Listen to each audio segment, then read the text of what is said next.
Hooray. So yes, we're going to have a really fantastic short and sweet here, a walk in nature. We will introduce Jen, the author, do a quick Q&A and stay to the end because there's a prize up for grabs, which is a copy of this fantastic journal.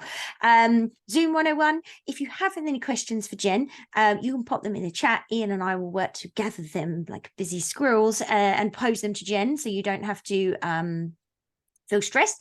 But later on, if you feel like unmuting or asking Jen yourself, that's totally okay too. We'll get there. You can enable closed captions if either of us speak too quickly, which is definitely a thing I do. I don't know about you, Jen, but if you hit the more button at the bottom of your screen, there's 3 dots there, and then you can see captions is one of the options, and someone has enabled it there, so you can see those and you can turn them off. And I think, honestly, that's about it. So we're going to get to the good stuff and dive right in. So all about Jen. And I know these are uncomfortable, so like buckle up, Jen, here it comes. So Jen grew up amongst the rolling hills of Manitoba, spending more time outdoors than in. Her love of animals and appreciation for nature led her to pursue a career as a wildlife technician, eventually searching for grizzly bear rub trees, amazing, in the foothills of Alberta, and that gave way to raising 2 little cubs of her own. How lovely. For now, wildlife work has given way to wildlife living, and Jen aims to ensure her kids love the outdoors as much as she does. In addition to camping, hiking, and snowboarding, Jen spends her time creating children's stories about different wildlife conservation topics. She loves writing almost as much as being a part of the Outdoor Learning Store team. We're very lucky to have you, where she helps to get to develop and publish amazing resources, bring outdoor learning goodies in the door, and get orders out the door and into the hands of educators and young people out exploring nature. So welcome, Jen. Thank you so much for joining us. Thank you, Jade. I'm really excited to be here. I'm just gonna, I guess, share my screen. Now is the time to get that queued up. Let's go here. Bear with me for one moment. It's very exciting. Okay. Oh, looks perfect. There we go. Yes. Yeah, thank you so much, everybody, for taking time out of their busy night to join me. I'm the creator of A Walk in Nature Journal, Recordings of a Wild Child, which is my first resource. And I just want to start by thanking Jade and Ian for hosting and the Outdoor Learning Store for putting this virtual launch party on. And with that, I guess let's dive right in. We'll keep it short and sweet. So I'd like to start by sharing, it's just about a 20-second clip or so, and it's going to give you a quick peek at what to expect from this journal.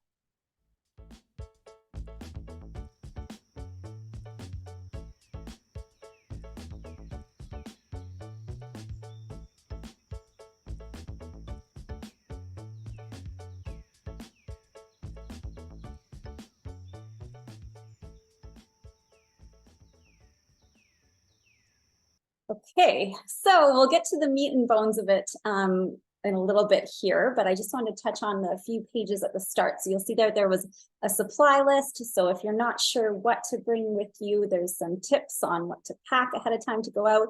I have a little brief introduction to wildlife safety. So traveling as a group, avoiding giving wildlife space not to approach. And then I've also included a letter to the child that's going to be owning this journal, as well as the parents and educators. So I'd like to look at that next. So ideally with this journal, I created it because I wanted to foster a sense of exploration with kids. I wanted to reduce screen time in favor of green time, get kids outdoors, learning through movement, and really connecting to nature. With that being said, I found a way to subtly sneak in some education as well. And so this journal does touch on some curricular competencies. And so with it, kids will be able to demonstrate a wonder and curiosity about the world. They're going to be able to experience and interpret their local environment. They'll have the opportunity to sort and classify data and information using drawings. They're going to make predictions and simple inferences based on prior knowledge. They'll be able to identify questions and answer those through scientific inquiry, and make observations aimed at identifying their questions about the natural world. With this journal, the child or student is going to be encouraged to observe, draw, document, ask questions about what they see, and then conduct research as well. I've included famous quotes. There's multiple choice questions designed to provide extended learning opportunities. I have species log sheets, and there is room to record observations for over 20 nature walks. And so ideally, I did create this journal with children aged 6 to 12 in mind, but it really is a loose recommendation because I do see kids that are a bit older could make use of it as well. But ultimately, it's so much more than a workbook. I'm really looking at it as a tool to be used to establish stronger connections to nature, but also to each other. So it's really just an investment into the health and well-being of your wild child. So jumping ahead here, we will look at kind of what the template is. So through the 20 walks, the template repeats, and there's 4 pages. It starts with what is titled A Walk on the Wild Side. And so this page is set up to get kids thinking about what they hear, what they smell, what they see, what they feel. It's a prompt to really get them to turn their minds on and focus to the environment around them. And on that page, I included a quote from it's a famous nature quote from a variety of people. I'll give a few examples later on. But I loved this part because whether you're a poet or a scientist, nature has a way of uniting everybody regardless of their backgrounds. And I found it really neat how people articulate their love of nature. And then moving on through the walk, there's a page called Nature Log. And so this page is just used to encourage kids to record something that has caught their eye while they're outside. So it might be a beautiful, brightly colored bird, or maybe a leaf that they think is unique.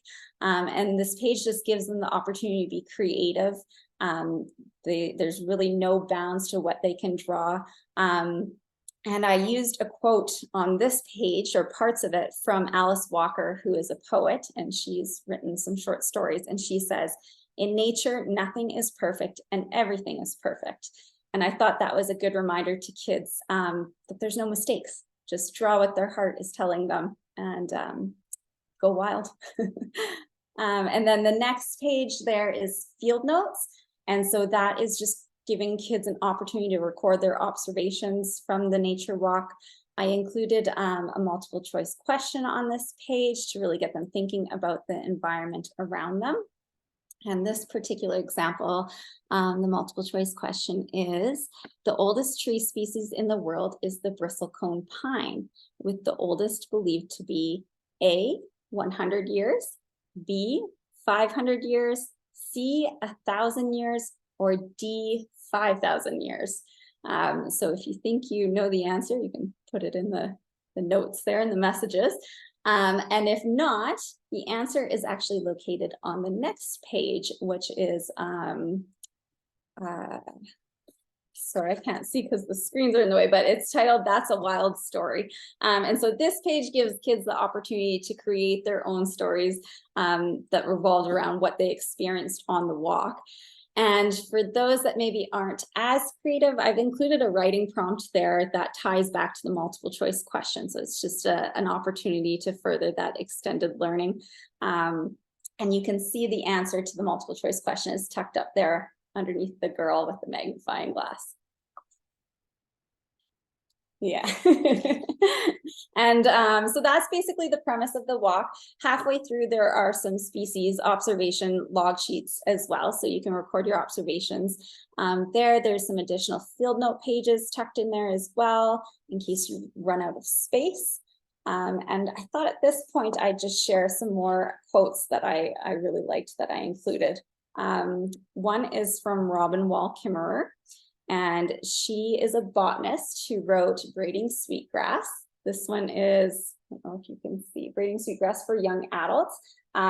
It's a fantastic book, also carried by the Outdoor Learning Store. So if you have not read it, I highly recommend you pick up a copy. And she says, "The land knows you even when you are lost." And I just think that's such a beautiful quote as an adult, because I find a lot of calm in nature, and I imagine that kids can and find the same. So that is a great one. And then I also have a quote that resonates with me by Aldo Leopold, and he's considered the father of wildlife ecology. He's a conservationist. And he says, "I am glad I will not be young in a future without wilderness." And thankfully, we still have wilderness to enjoy. And I just feel like it's our jobs to get this generation outside and give them the opportunity to play and enjoy it as well. And then I guess if you are all up for a pop quiz, I could do a few more multiple choice questions. Yes, quiz us, please. Sure. Okay, so take a wild guess. This animal has yellowish teeth because their enamel contains iron. Is it A, an elk, B, a moose, C, a beaver, or D, cougar? Any thoughts? Lisa was in there, like, you didn't even say the options. Lisa Marie was beavering away typing. There we go. Yay. Good job. Really Lisa. nice. And then the writing prompt that I've tied to that on the next page said, write a story about today's nature walk, or here's a wild idea. Beavers build lodges. List other types of homes used by wildlife.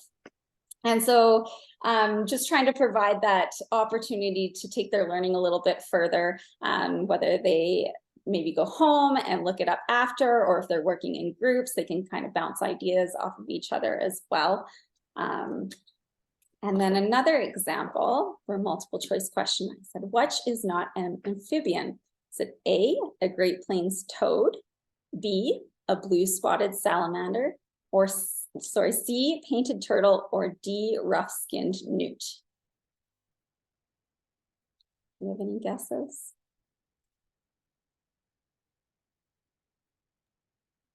So the answer there is C, a painted turtle is a reptile. I always get confused about those. Yeah. And then the writing prompt that goes along with that is discuss and draw turtle habitat requirements. Think food, shelter, and basking sites. So there's a lot of variety in those multiple choice questions and the writing prompts. And, you know, if kids are creative and they don't even want to pay attention to that, it's just kind of tucked up on the side, and they can easily forget about it and just create the story that they are being told to share. So that is kind of the general overview of the journal itself.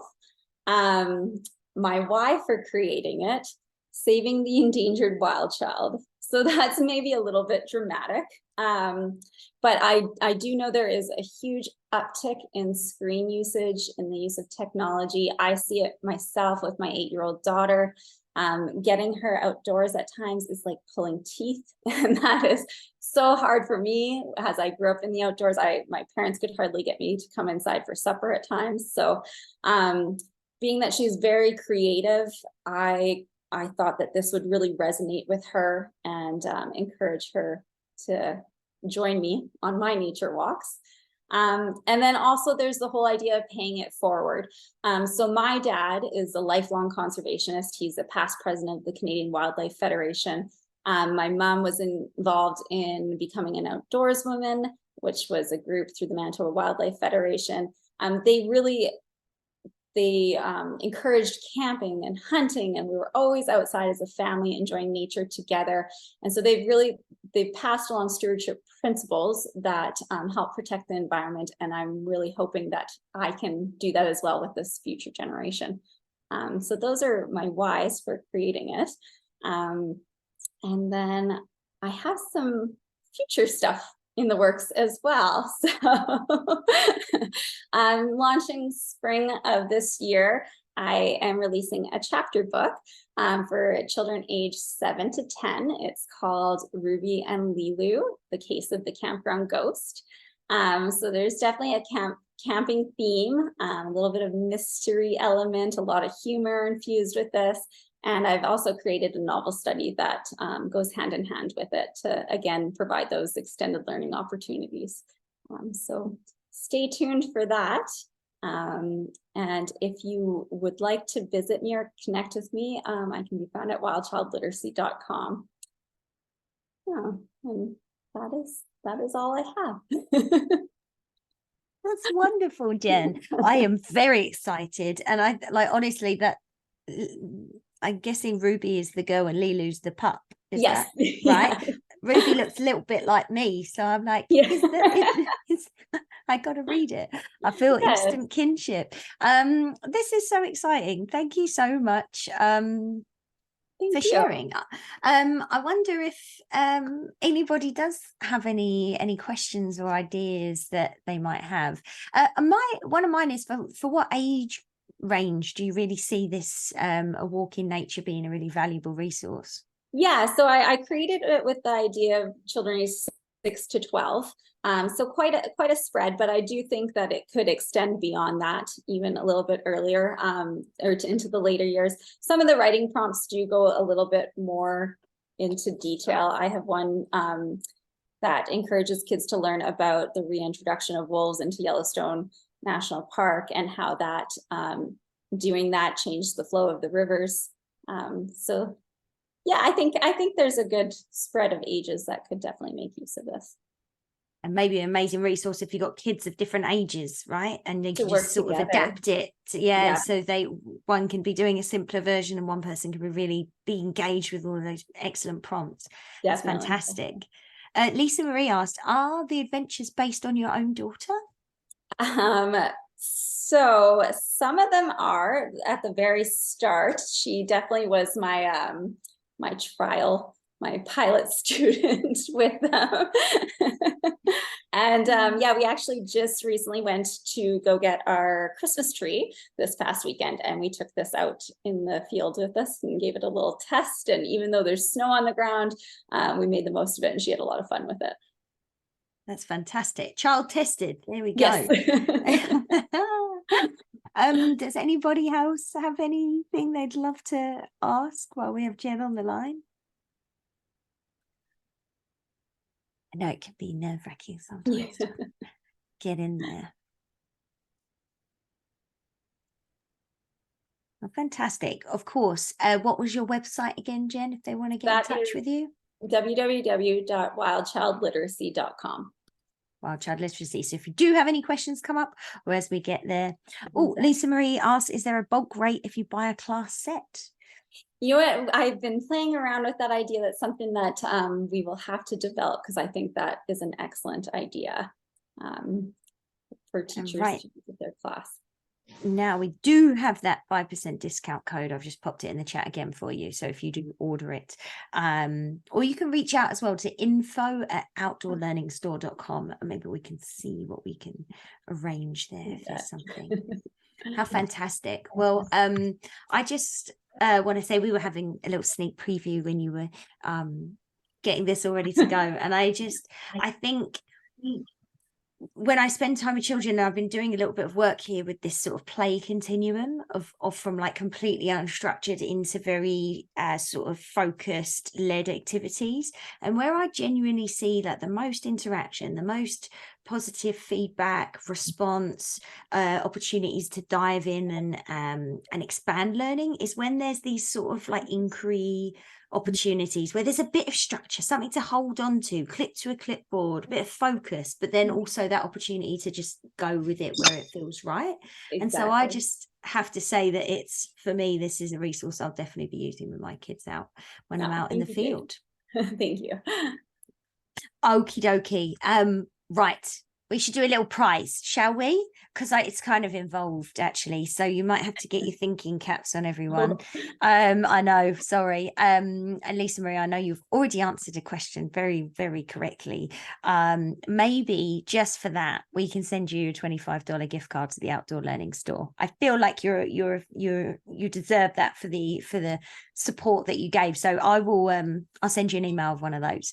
But for a copy of the fantastic A Walk in Nature journal, I'm going to share my screen for a minute, and I'm going to show you a short video that I took today before the snow really turned to rain and the weight of the rain snow on the power lines cut the electricity, which I'm really glad is not cut out during this. But I'm going to show you this video, and I'm going to ask if you will write me a haiku. A haiku, a 3-lined poem. I didn't say it would be easy, did I, humans? It's a 3-line poem with 5 syllables in the first line, 7 in the second, and 5 in the last. Here's the 30-second video. That's Otis. The Adventures of Jade and Otis. Can you write me into your series? This is one of our big seeders. Shut the sound.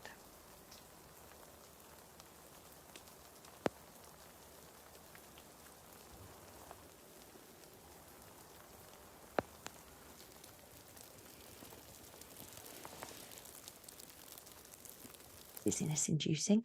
But that's my walk in nature today. I was thinking of you as we went out for our walk, and I was like, okay, so what's my walk in nature today? So let's get it. First person to write me an effective, I'm a bit of a stickler for the rules, haiku poem. So 3-lined poem, 5 syllables in the first line, 7 in the second, 5 in the last.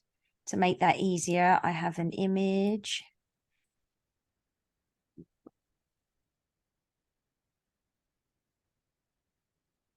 Oh my gosh, Sophie, beauty white scene. Sorry, that's only 4 syllables.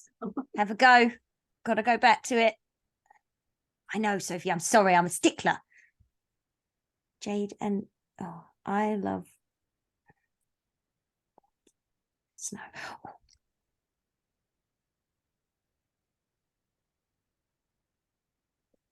It's helpful if all the poems come in a one text box. Again, changing the rules, throwing it in, but otherwise it's very hard to think. So the new rule, whole poem in one text box. So using commas rather than new lines. Don't call it a party unless there's a haiku, stressful brain activity. Please don't be stressed. Okay, here we go, Sophie. Big beauty white scene with great big powerful trees, glistening and bright. Sophie bass. Oh, I said bass like the guitar, but I imagine it might be bass. Perhaps you can tell me. And I don't know if that's you changed, if that's your actual last name, or if you changed that's what you like being in nature because you like bass fishing. I don't know. Oh, but it's actually your real name. Okay, cool. How fantastic. White, stark, beautiful. Love the first fresh snowfall here. My favorite season. Not quite Lisa Marie, but I love the poem, full stop. Okay, Sophie, I'm going to send you a follow-up email with a link to get your free copy of the book. Lisa Marie, you're getting a fantastic $25 gift card for all your participation. And look, we're a couple minutes before, but we promised you short and sweet. Jen, thank you so much for sharing about your wonderful journal. I think it's a beautiful resource and is going to make a real impact on whether you're an educator or a parent or just someone who's spending time outside. Ian, thank you for being a fantastic secret squirrel in the background supporting. So hard to type without hitting return. Sorry, I'm sorry, it's stressful. Oh my gosh, should we do like a collective breath in and out to like get rid of the haiku stress? Your poems are beautiful. I'm sorry that I stressed you out with the typing.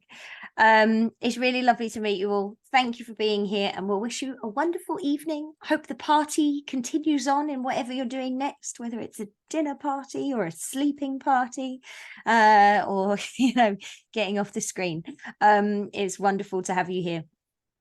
Good evening, everyone.